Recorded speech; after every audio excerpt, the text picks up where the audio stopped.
지금 이제 4월이 됐는데 앞으로 코로나는 어떻게 될 것 같습니다. 저는 코로나19라는 감염병은 앞으로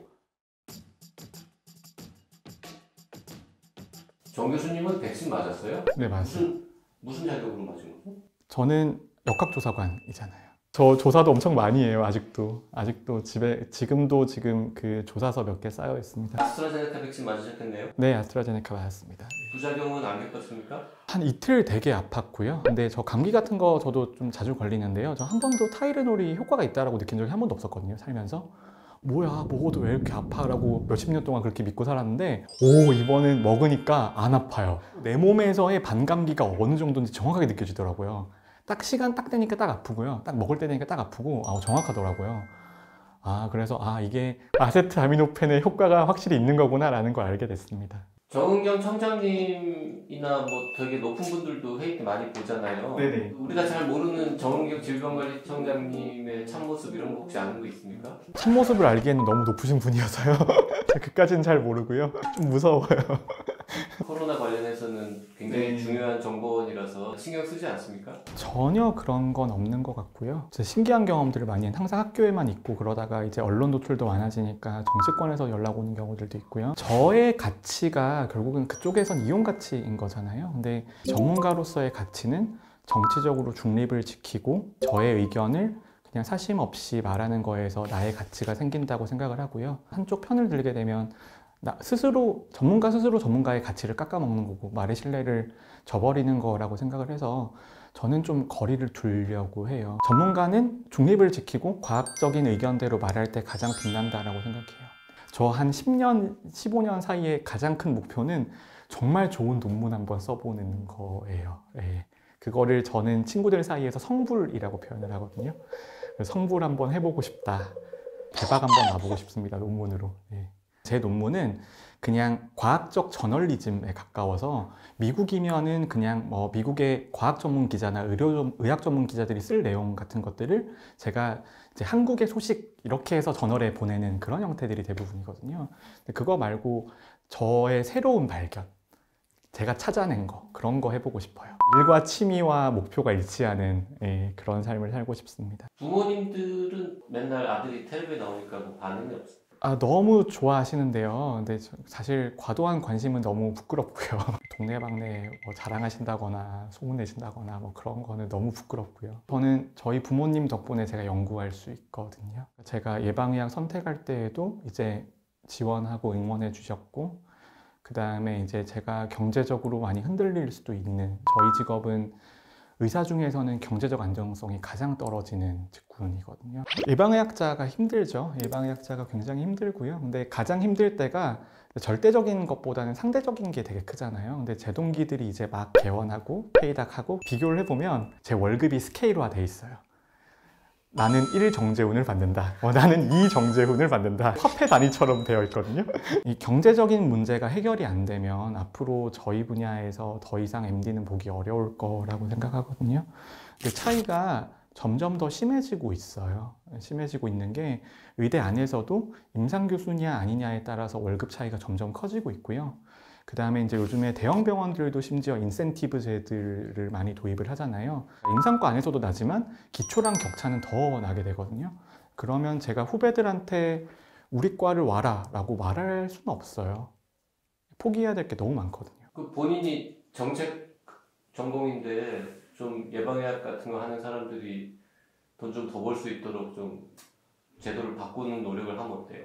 그런 노력들이 있는데요. 이제 그런 노력이 있어서 몇 가지 제도들이 시행이 됐는데 오히려 그쪽으로 인력이 누출이 돼요. 그러니까 그렇게 새롭게 만들어 놓은 물길로 원래 들어왔던 사람들이 글로 빠지는 거예요. 저도 이제 그걸 이해를 하는 게 정책이나 이제 연구 쪽은 MD, PhD 이런 구분이 없잖아요. MD가 아니신 분들도 저랑 월급이 똑같은 거잖아요. 근데 저는 절대적으로 보면 그분이랑 월급은 같은 거예요.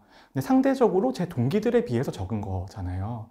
그러니까 그런 문제를 제도적으로 해결하기는 굉장히 어렵다고 보고요.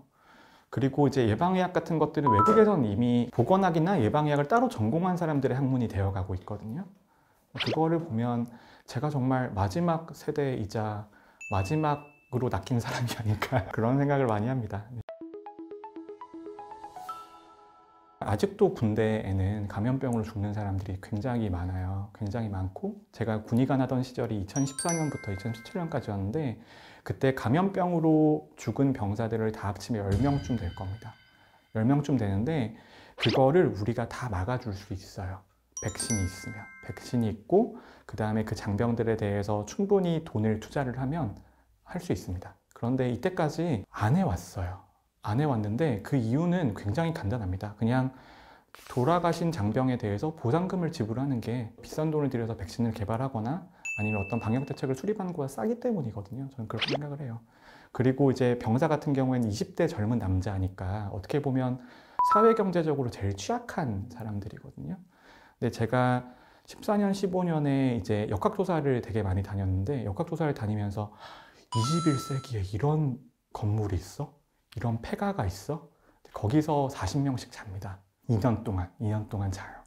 거기 있으면서 아픈 사람들도 많고, 그 다음에 아플 때 아프다고 말 못하는 사람들도 많았고, 그리고 이제 제가 역학조사 하면서 실제로 죽은 병사들이 있었는데 그 병사가 이제 신증후군 출혈열이라고 해서 한타바이러스에 걸려서 죽은 병사였는데 우리나라에서 한타바이러스 백신이 있어요. 전장명을 맞춰줘도 됩니다. 그렇게 비싸지도 않아요. 그런데 그 시절에는 돈이 든다고 접종량을 줄이고 있던 시점이었어요. 그래서 죽은 병사는 접종을 못 받았습니다. 생기는 지역이었는데. 그거를 보고 아, 내가 조금만 더 열심히 해서 어디 기재부 가서 한 50억, 60억만 더 끌어오면 막을 수 있겠구나 라는데 근데 거기서 이제 비용 편익 분석이라는 걸 하는데 굉장히 웃긴 게 20대 젊은 장병은 죽으면 비용으로 따지면 한 25억쯤 되거든요. 근데 한 명 막자고 50억을 써? 약간 타짜 같은 대사들이 나와요. 그런 것들은 어떻게 보면 너무나 슬픈 이야기고 예, 그렇게는 정책 집행을 하면 안 된다고 생각하거든요. 예, 그래서 그런 일들을 몇 번 겪고 나서 아, 내가 정책적으로도 실제로 사람을 살릴 수 있구나 라는 걸 알게 돼서 일을 계속 하고 있죠. 지금 이제 4월이 됐는데 앞으로 코로나는 어떻게 될 것 같습니다.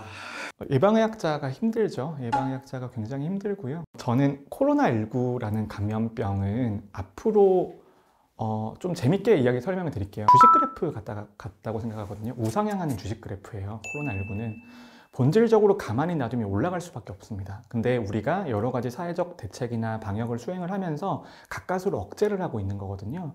조금이라도 풀리면 언제든지 늘어날 수 있고요. 그 다음에 우리나라는 2020년은 되게 잘 막았어요. 그걸로 아무도 부정하는 사람은 없을 겁니다. 그런데 잘 막았기 때문에 21년이 더 어려운 거예요.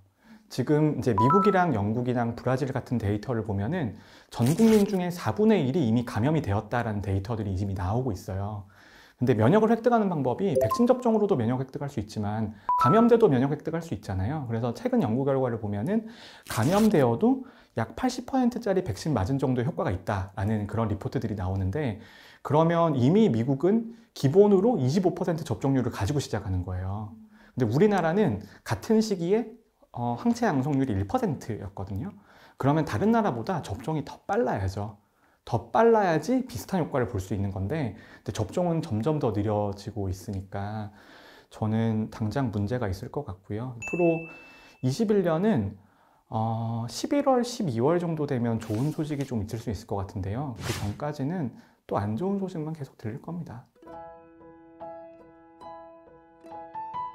국민들한테 바라는 거는 개인위생 열심히 해주시면 된다. 뭐 그 정도밖에 드릴 말씀이 없고요. 20년에 처음 방송 나갔을 때에는 정부 당국자나 다른 교수님들과 똑같은 이야기 했어요. 지금 2주가 위기다. 지금이 가장 조심해야 될 시기다. 조금만 더 버텨주세요 라고 했는데 제가 올해 들어와서 생각을 해보니까 너무 죄송한 표현이고요. 결국은 2주에 안 끝나는데 2주에 끝난다고 거짓말한 거잖아요.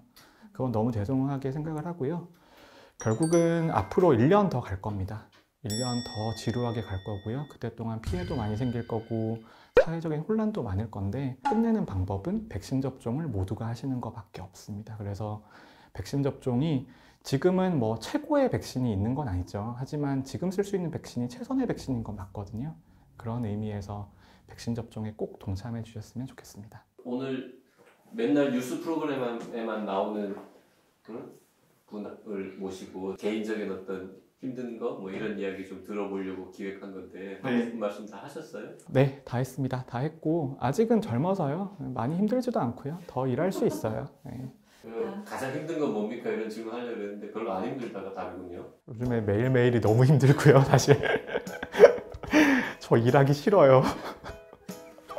놀고 싶습니다. 그냥 돈 펑펑 쓰면서 누워있고 그냥 놀고 싶습니다. 네.